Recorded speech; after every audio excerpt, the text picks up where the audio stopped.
Mga ka-K5, bilin nga tulan sa nga duha ka biktima nga napatay sa sunog diri sa isa ka boarding house ikatatlo nga panalgan liwat nga nakita.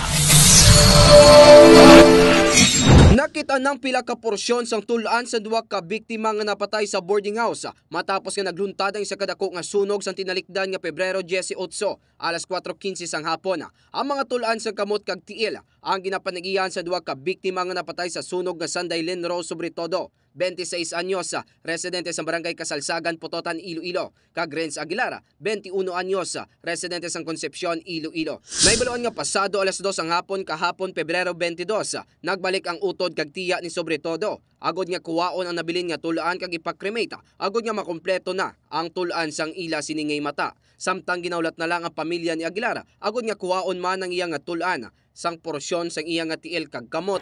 Balita regional nagikan sa probinsya sang Iloilo. Ako si ka-K5 Eric Canizares para sa Kampiyon nga Balita, Serbisyo Publiko kag Kalingawan sa Western Visayas. K5 News FM. This news is brought to you by... Do you feel tired all the time? Do you have frequent infections? Do you have always cold? It's a sign of low immune system. Boost your immune system with Clinica D3 Bio.